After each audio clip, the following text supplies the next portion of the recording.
We're in a place called the Crucible. Now, I'm not going to tell you why you're here or what happens at the end of this or anything, because it will spoil some of the story. But this is a place that's got 7 levels to it. And these guys in this waiting room are people waiting to go in and to be tested, and you're one of these people waiting. Now, we're going to just demo some of the combinations that you can use on magic at the moment. So we'll just go through to the arena. And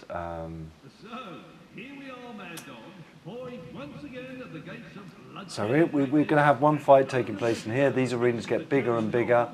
Let's just have a look at the magic setup that we've got at the moment. You pull that trigger, Sam. So we've got slow time on level 1, we've got blades on level 2, force push level 3, lightning level 4 and fireball level 5. Now what you're going to see is that to get to that level 5 slot, it takes some time to do. And that means we can use our magic to keep creatures away from us while we build up those big spells, because those top level spells are nuclear. So as you can see, the first thing that Sam's done is slow down a time. That's going to give him the time to just get himself in the right position. Now he's using the surround spell called Blades. He's now using Force Push to smash that one beetle. These are fairly low order creatures. He's switching to Gun there again to push them back. Notice how everything's pushed away from him at the moment. And then he's just able to build up to that level 4 spell. In comes the next wave, and this time let's try and get to level 5. Slow down time again, move out of the way of the creatures, and then trying to get up to this level 5 spell. You get triple the damage if you're hit while you're charging up a spell. That's the problem you've got. So it's tempting to think you can just build up a level 5 and just smash everything, but a single hit at level 5, look how that health bar went down there.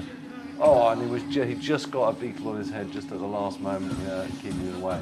Now what we'll do is, he's just unfortunately just fell to the ground, had to use a resurrection potion.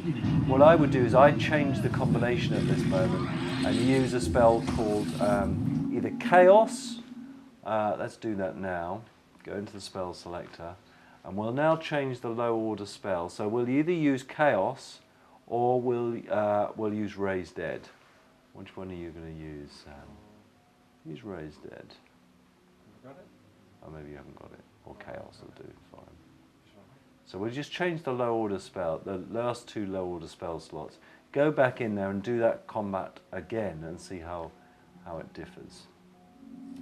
So now he can just tap the button, and that will just confuse the enemies just and give them enough time to run away. Again, you might think about putting Chaos on the top level spells.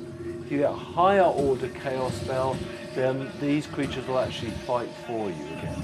So all that combination that's there really gives people a sense of being in control of the combat. And look at all this experience that's coming up here. All of those orbs. Remember, you get this something called the combat multiplier onto any combat that you get, so you get varying amounts of experiences there.